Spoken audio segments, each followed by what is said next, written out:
On today's show, Elon Musk takes a huge step forward in his quest to take Tesla private.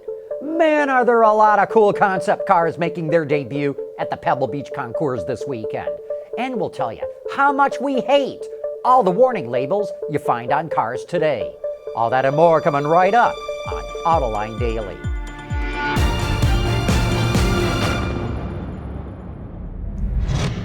This is Autoline Daily, the voice of the automotive industry. There's been a lot of skepticism over whether or not Elon Musk will be able to take Tesla private, but he's putting together a team to make that happen. Last week, he revealed that Goldman Sachs and private equity firms will be advisors, and Bloomberg reports Elon also just hired Morgan Stanley to assist in the process as well. This is a pretty big development and indicates Elon is not fooling around about taking Tesla private.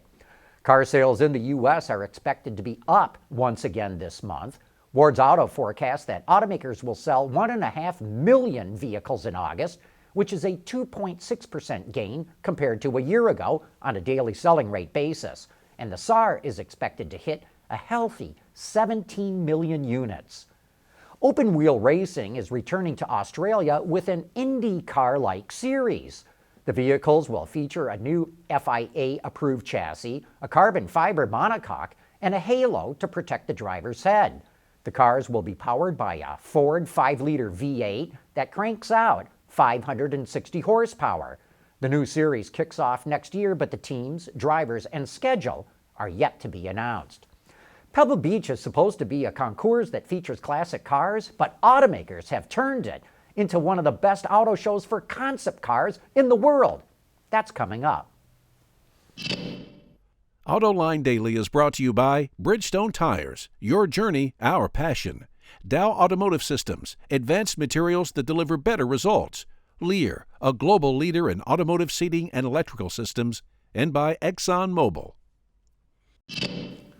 Man, is there a lot of action at the Pebble Beach concours that takes place this weekend. Last year, BMW unveiled a concept version of the Z4, and this year the company is showing off the production model, but more specifically, the M version.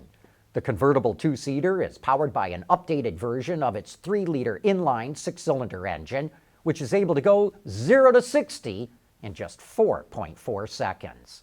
Infiniti has been teasing its Prototype 10 concept car all month long, but it finally made its public debut at Pebble. This is the first concept car from Infiniti, led by Karim Habib, Infiniti's new executive design director. The car is an electric open-wheel monoposto, in other words, a single-seater. Habib says it's a retro roadster that evokes the spirit of early California speedsters. He also says this is a design exercise that hints at the future form language that we'll see in all Infinitis.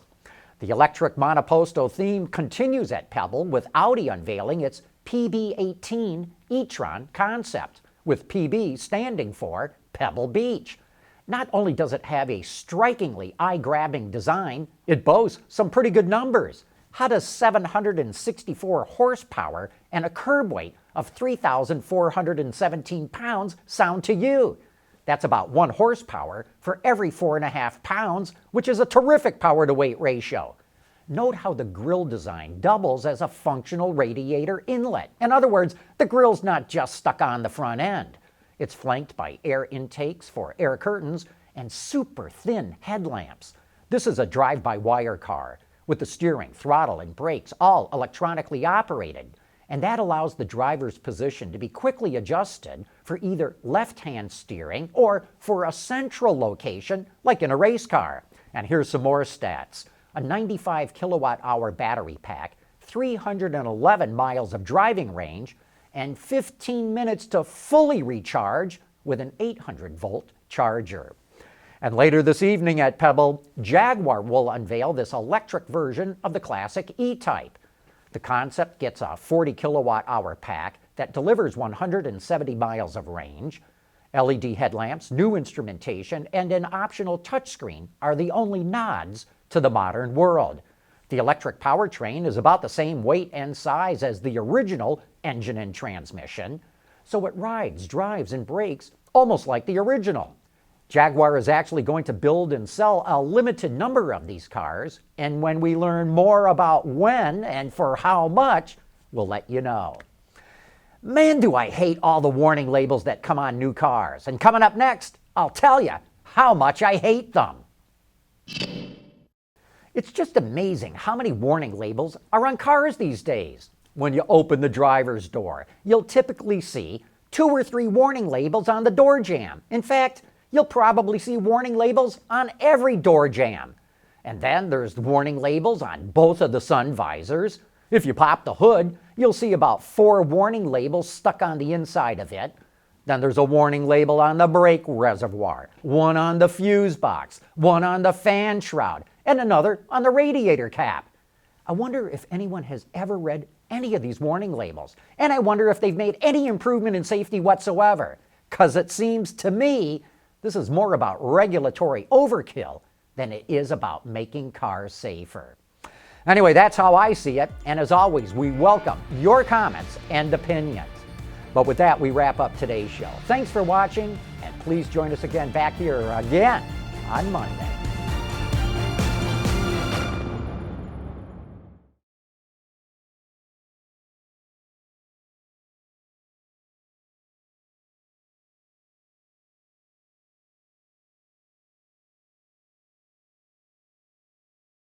Wards is the industry leader for news, data, and analysis. That's why companies across the globe subscribe to our premium service, maybe even your own. Log in for subscriber access now. Check your company's intranet for details, and rely on wardsauto.com to keep you informed.